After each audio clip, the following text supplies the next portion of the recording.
Halo, baik. Bismillahirrahmanirrahim.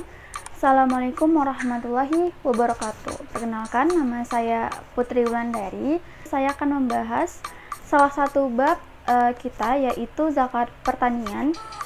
Jadi, apa sih zakat pertanian itu? Nah, zakat pertanian ini merupakan salah satu jenis zakat mal. Nah, objeknya itu meliputi hasil tumbuh-tumbuhan atau tanaman yang bernilai ekonomis dan tentunya dapat bertahan lama. Kalau misalnya kita simpan itu nggak membusuk, jadi bisa bertahan lama. Tapi nggak semua tanam-tanaman atau buah-buahan itu dapat kita jadikan hasil zakat pertanian. Nah, contoh objek-objek hasil zakat pertanian itu seperti gandum, beras, kurma, anggur, dan lain-lainnya. Seperti itu. Dan zakat pertanian ini kita ngeluarinnya itu setelah panen dari hasil pertanian jika telah mencapai nisabnya. Zakat pertanian ini ada pada landasan Al-Quran, surat Al-An'am ayat 141, yang artinya, dan dialah yang menjadikan kebun-kebun yang berjunjung dan yang tidak berjunjung, pohon kurma, tanam-tanaman yang bermacam-macam buahnya, zaitun dan delima yang serupa bentuk dan warnanya dan tidak sama rasanya. Makanlah dari buahnya yang bermacam-macam itu bila berbuah, dan tunaikanlah haknya atau zakatnya di hari memetiknya. Lalu di sini kita akan membahas tentang syarat-syarat zakat pertanian. Oke, baik.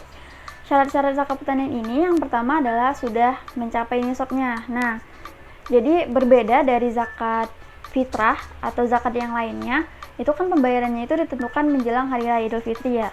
Nah, kalau zakat pertanian ini dibayarnya itu setiap kali panen. Setiap kita panen hasil pertanian kita sudah bisa mengeluarkan zakat dengan syarat kalau sudah mencapai nisabnya, seperti itu.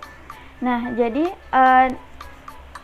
di zakat pertanian ini kita nggak perlu nunggu haul atau masa 1 tahun. Nah, seperti tadi, kalau misalnya sudah mencapai nisabnya dan hasil pertaniannya itu sudah bisa kita zakatkan, kita langsung zakatkan, seperti itu. Jadi panen kita bisa zakatkan langsung, seperti itu ya teman-teman.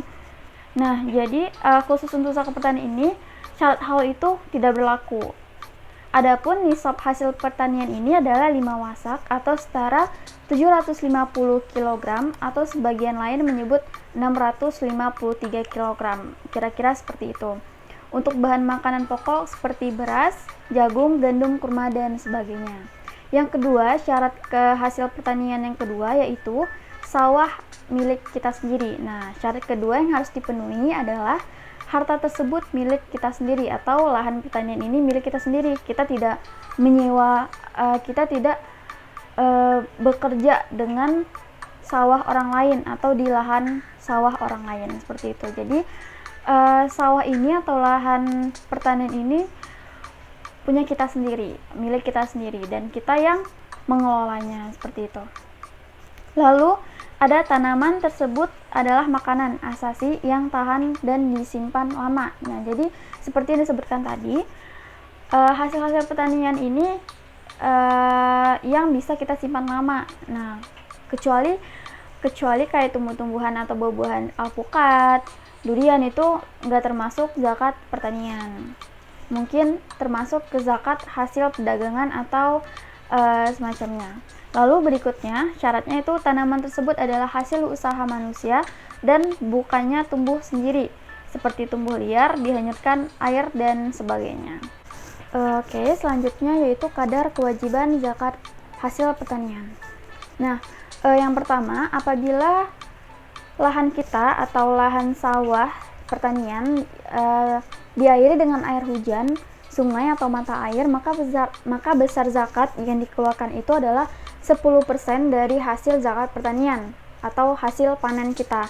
Kenapa 10%? Karena kita nggak perlu mengeluarkan duit untuk pengairan lahan pertanian kita. Yang kedua, jika diairi dengan cara disiram dengan menggunakan alat atau irigasi, nah itu kan irigasi bayar ya, jadi nggak dari air alami atau air hujan tadi. Nah, kita akan mengeluarkan zakat itu sebesar 5% dari hasil panennya. Nah, jadi keterangannya itu ada di hadis Nabi yang berbunyi, apa yang disirami air hujan zakatnya 10%, dan apa yang disirami dengan gayung atau timba itu zakatnya 5%. Nah, waktu pengeluaran zakat ini ialah ketika panen, sebagaimana diterangkan oleh firman Allah Ta'ala yang berbunyi, dan berikanlah haknya atau zakatnya pada waktu memetik hasilnya, di surat Al-An'am ayat 141. Oke, selanjutnya kita masuk ke contoh perhitungan zakat pertanian ya teman-teman.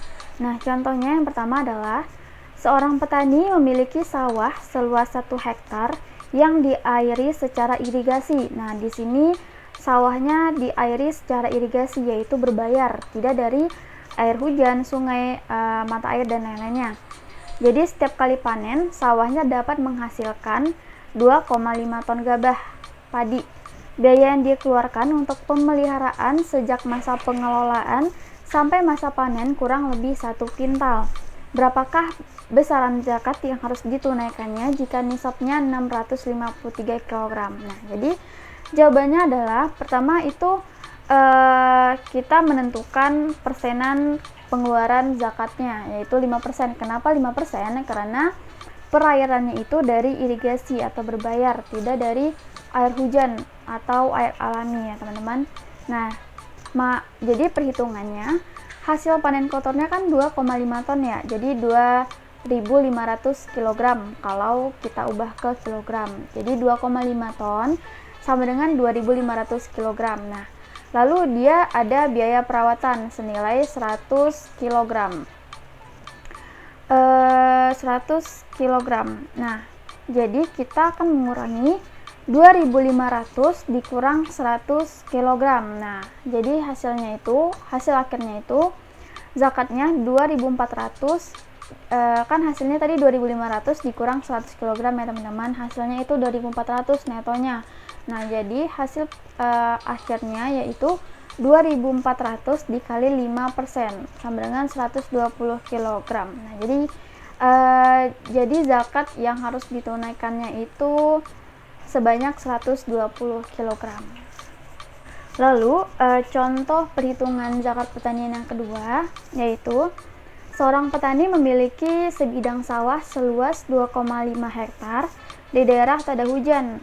Nah, jadi di sini di soalnya ini airnya itu atau pengairannya itu tidak berbayar atau tidak irigasi, dia perairannya itu dari air hujan. Jadi kita nggak perlu mengeluarkan biaya untuk perairan sawah tersebut. Nah, jadi setiap kali panen biasanya dia mendapatkan hasil kotor sebesar 5 ton gabah. Biaya yang dikeluarkan untuk perawatan padi senilai 50 kg. Berapakah besaran zakat yang harus dikeluarkannya? Nah, yang pertama tadi, karena dia perairannya itu dari air hujan atau dari air alami, maka zakat yang harus dikeluarkannya itu adalah 10% dari hasil panennya. Jadi perhitungannya hasil panen kotornya kan 5 ton ya. Nah, 5 ton dijadikan kilogram berarti jadi 5.000 kg. Nah, ongkos perawatannya itu 50 kg.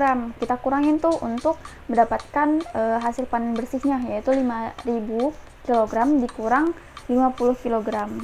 Jadi hasilnya 4.950 kg dikalikan 10% dari panennya tadi. Jadi hasilnya 495 kg. Maka zakat yang harus dia keluarkan adalah sebesar 495 kg. Seperti itu. Jadi itulah pembahasan untuk zakat hasil pertanian. Semoga bermanfaat. Kurang dan lebihnya mohon dimaafkan. Wabillahi taufiq wal hidayah. Wassalamualaikum warahmatullahi wabarakatuh. Terima kasih.